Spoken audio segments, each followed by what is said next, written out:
Mekanisme seleksinya ya, mekanisme seleksinya itu ada dua tahapan. Satu seleksi administrasi, itu adalah teman-teman non ASN ketika nanti mendaftar, mengunggah ataupun mengupload di SCCSN.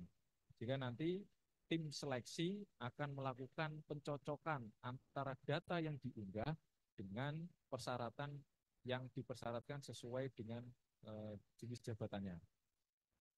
Kemudian mereka yang lolos seleksi administrasi akan masuk ke tahap selanjutnya seleksi kompetensi. Seleksi kompetensi itu apa?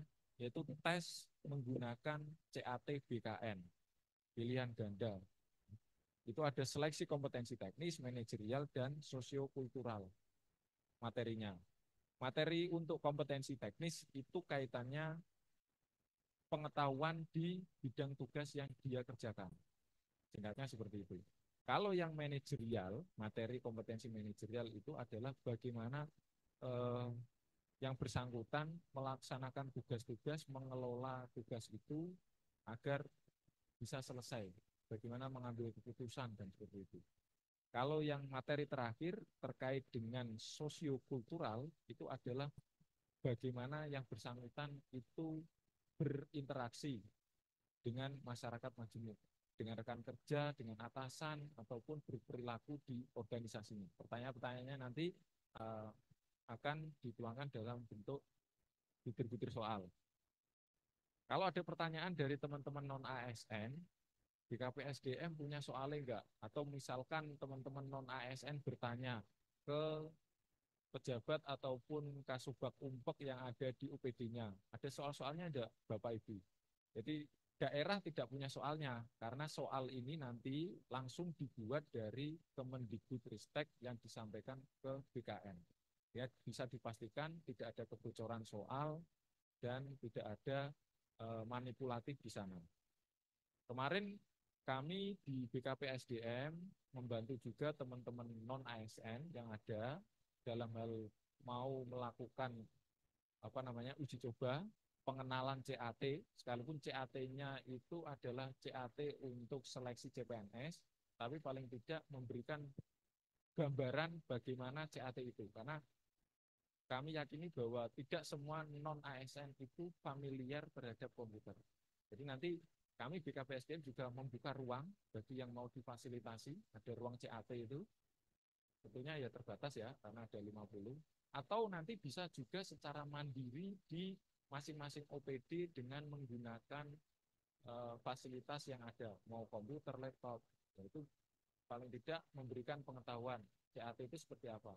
CAT-nya CAT GKN, nanti tinggal masuk, mendaftar menggunakan email dan password. Nanti bisa ada. Nanti terakhir saya akan sampaikan. Lanjut. Kami ulangi bahwa untuk mekanisme seleksi tadi ya, itu soalnya ada 145 yang dikerjakan dalam waktu 120 menit ya untuk seleksinya, dan wawancaranya ada 10 menit. Wawancara di sini tidak wawancara dalam bentuk face to face tatap muka, jadi tanya jawab tidak, tapi sudah diakomodir dalam bentuk CAT BKN dengan komputer.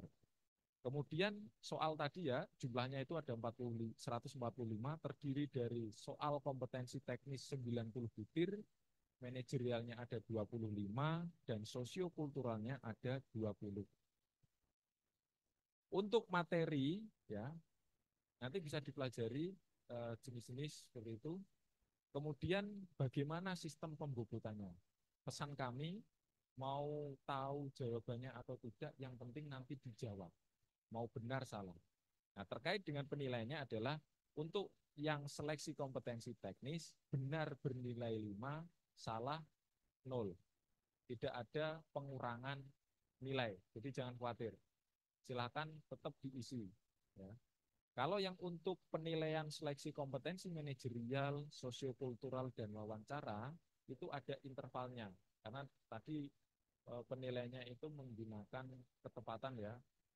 Jadi ada yang tepat, kurang tepat seperti itu, maka yang paling rendah nilainya 1 dan yang paling tinggi nilainya 4. Kalau tidak menjawab, dia 0. Jadi saya garis bawahi, Silakan teman-teman non ASN nanti ketika mengikuti seleksi kompetensi tetap diisi sekalipun nggak tahu jawabannya. Karena tidak ada pengurangan nilai kalau misalkan jawabnya salah. Saya persingkat, gitu. Nah, yang perlu diperhatikan dalam hal nanti teman-teman melakukan pendaftaran itu adalah silakan dibaca betul pengumumannya, ya. Pengumumannya dibaca betul, di sistem meminta apa, diupload apa, ya. Kalau dicontoh saja pas foto misalkan, itu minta berlatar belakang merah, ya silakan latar belakangnya merah, jangan selain merah. Sudah pasti TMS gitu. Kemudian yang selanjutnya adalah kaitannya KTP. KTP itu KTP asli dan juga bisa dari identitas kependudukan digital. Kalau yang diminta di situ scan asli misalkan, kalau scan asli ya diusahakan berwarna ya dan terbaca. Ada kemarin pengalaman di teman-teman CPNS itu diuploadnya fotokopian, ada yang nggak kebaca misalnya karena sudah rusak dan lain-lain. Nah, bisa dipastikan DAMES. Dan ijazah dan transkrip ya, ijazah dan transkrip itu disesuaikan dengan jabatan yang dilamar. Saya informasikan kepada teman-teman non ASN bahwa teman-teman non ASN yang ada di Pati itu hanya bisa mendaftar di Pati, tidak bisa keluar Kabupaten Pati. Daftarnya tetap di lingkup Pati. Nah, pertanyaan gimana kalau lintas OPD diperbolehkan? Jadi kalau saya contohkan misalkan di Dishub, kemudian mau melamar di Dislautkan, itu bisa. Kalau dengan catatan kualifikasi pendidikannya itu ada dan persyaratan lainnya memenuhi. Ya. Jadi lintas OPD boleh. Kemudian surat lamaran, ya, surat lamaran sudah kita berikan template pengalaman yang ada di CPNS itu ditujukan kepada PJ Bupati atau Bupati, masih saja ada yang selain tadi, misalnya ke BKN ataupun instansi lain, sudah dipastikan TMS. Kalau sudah ada template, nanti silakan ikuti template. Kemudian sertifikat dan juga pengalaman ya.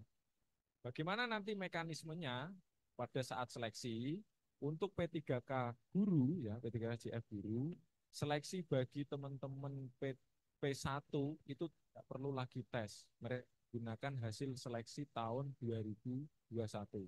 Kenapa disebut pelamar prioritas atau P1? Itu adalah karena pada tahun 2021 ada passing grade namun kuotanya terbatas ya. Mereka lolos passing grade tapi tidak mendapat penempatan. Ini menjadi kebijakan nasional. Kemudian P3K teknis.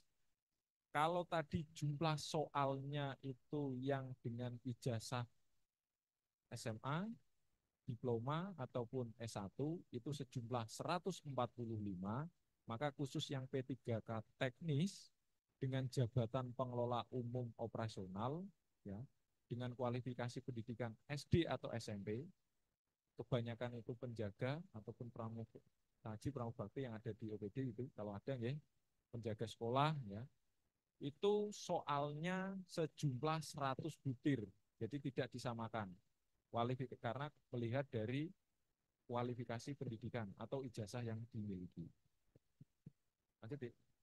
Kemudian ya kita berbicara kelulusan. Karena pada P3K itu tidak ditetapkan nilai ambang batas yang harus dipenuhi, dia hanya perlu berperingkat terbaik, ya, berperingkat terbaik di jabatan yang dia lamar. Tapi karena normatifnya itu ada penentuan lulus secara berurutan, misalkan, itu didahulukan untuk guru, misalnya di jabatan guru kelas misalkan, ada P1 yang daftar di situ, itu ya mau berapapun nilainya, nanti yang pelamar-pelamar yang lain misalnya XK2 atau apa misalnya, itu ya P1 tadi yang tetap diprioritaskan untuk menempati urutan pertama. Ya nanti tadi misalkan ada pertanyaan teman-teman, aku sudah lama mengabdi nih, puluhan tahun. Oleh pemerintah dengan regulasinya itu diatur berurutan sesuai kategori atau kriteria. Kalau guru ya yang menempati urutan pertama itu P1. Urutan kedua mereka adalah XTHK2. Yang selanjutnya adalah non ASN, ulangi, guru non ASN database BKN dan masih aktif mengajar. Kalau masih ada kebutuhan lagi, masih ada sisa, misalnya, itu guru non ASN yang ke data dapodik. Masih ada kebutuhan lagi, misalnya, yang masih ada sisa, baru yang terakhir yang lolos PPG. Semacam urut kacang. Kelulusannya seperti itu. Oke. Untuk P1 itu di breakdown lagi, P1-nya itu latar belakangnya apa? Didahulukan lagi yang XK2. Ya, kalau P1-nya dia XK2, dia menempati urutan pertama. Karena ada macam-macam P1. Ada yang SK2, non-ASN, PPG, dan juga swasta. Tetap yang menempati pertama itu yang XK2. Sampai dengan yang terakhir adalah guru swasta. Kemudian P3KJF tenaga kesehatan. Karena teman-teman BLUD tadi bisa mendaftar, maka ada juga perlakuan di situ yang dikategorikan dia berurutan untuk kelulusannya. Yang pertama tetap XK2 kembali. Ya, karena memang prioritas pemerintah adalah menyelesaikan teman-teman XK2. Maka kemarin saya minta teman-teman yang ada di UPD memprioritaskan untuk formasi yang ada K2-nya. Ini bukan diskriminasi ya, tapi memang kebijakan yang ada di pusat seperti itu dan harus dilaksanakan di daerah. Jadi berurutan XK2, kemudian non-ASN database BKN dan aktif bekerja, baru kemudian pegawai aktif bekerja paling sedikit 2 tahun secara terus-menerus. Ini diartikan BLUD. Kalau misalkan ada teman-teman yang daftar ya, misalnya di jabatan A misalkan, di situ ada SK2, ya SK2-nya dulu yang diprioritaskan. Misalkan ada yang berperingkat terbaik, ada pelamar lain-lain yang berperingkat terbaik, tapi ya karena mengikuti berurutan tadi, ini yang perlu kami sampaikan secara utuh, sehingga nanti tidak ada oknum-oknum yang kemudian menyalahgunakan bahwa teman-teman yang non-ASN ini diberikan angin segar itu bakal lulus naik bayar sekian ya saya sampaikan. Itu tidak benar. Karena secara regulasi sudah diatur. Nah, nanti Mbak Esta saya titip untuk yang khusus bidan pendidik sejumlah 4 orang, karena kita juga sudah membuka 4 formasi, namun secara kebutuhan organisasi itu tidak sama dengan tahun 2023, unit kerja yang dibukanya. Kalau kemarin beberapa di RSUD dan juga Puskesmas, tahun ini seluruhnya ada di Puskesmas, tidak sama dengan waktu yang bersangkutan melamar di tahun 2003, namun pemerintah daerah sudah berkomitmen tetap membuka. Jika 4 orang bidan pendidik bisa diberi kesempatan untuk mendaftar. Selain yang bidan pendidik tahun 2023, buatan sakit. Nah, untuk penentuan kelulusan bidan pendidik yang mendaftar pada JF kategori bidan keahlian tadi, itu diprioritaskan yang pertama tadi, bidan pendidik yang lolos seleksi tahun 2023, tapi kemudian pada waktu pengangkatan ASN-nya, NIP3K-nya itu di TNS. Itu diberi kesempatan tahun ini untuk menempati prioritas pertama. Kemudian berurutan selanjutnya XK2 dan seterusnya. Selanjutnya di P3K teknis, ya, pelamar harus berperingkat terbaik, tapi karena ada penentuan kelulusan yang diberlakukan secara berurutan tadi, yang pertama adalah XK2 sama, itu yang menentu menempati urutan pertama. Kemudian yang kedua adalah non ASN yang terdata BIS BKN dan aktif bekerja. Kemudian peringkat yang terbawah yang menempati urutan adalah non ASN yang tidak terdata. Dalam hal ini dia bekerja 2 tahun berturut-turut. Ya, dan saat ini masih aktif bekerja. Karena formasi yang kita sediakan ada 1079 itu tidak sebanding dengan jumlah non ASN kita ada 3000-an yang tersisa saat ini. Karena dari sejak tahun 2022 dilakukan pendataan itu kan ada proses seleksi pengadaan 2022, 2023 sehingga dari 4.000 itu berkurang menjadi 3.000 sekian. Karena tadi ada gap ya, kesenjangan antara jumlah formasi dengan jumlah non ASN-nya, maka tidak semua non ASN dapat diangkat menjadi P3K penuh waktu atau full time. Ya. Tapi tidak perlu khawatir, nanti teman-teman yang non ASN tidak lolos seleksi akan dipertimbangkan menjadi P3K paruh waktu. Nah, nanti mesti bertanya-tanya bagaimana teknisnya, semua atau tidak, itu nanti kita nunggu regulasi ya. Tapi paling tidak memberikan peluang bagi teman-teman untuk bisa mendaftar. Jadi semua ini dilakukan dengan seleksi ya. Tidak ada kemudian secara otomatis diangkat, tidak. Jadi kami mohonkan kepada teman-teman Kasubag Umpek ya, nanti non ASN-nya diminta untuk mendaftar semua. Sehingga kami sudah anggarkan kemarin ada sekitar 3.000-an sampai 4.000 ya untuk proses seleksi ini. Sehingga kalau nanti yang bersangkutan tidak mendaftar, berarti ya tidak masuk dalam proses seleksi. Kalau tidak masuk dalam proses seleksi, berarti ya tidak bisa diangkat menjadi paruh waktu. Intinya adalah mengikuti seleksi, paling tidak mendaftar terlebih dahulu. Kalau BLUD berbeda, Pak. Ya, jadi karena di BLUD itu kriterianya tidak non ASN, karena ada normatif yang sudah mengatur, beda dengan teman-teman non ASN. Selama ini non ASN yang tidak ada normatif yang dipakai dasar ya. Mau pengenaan kewajiban atau hak itu masing-masing pakai muatan lokal.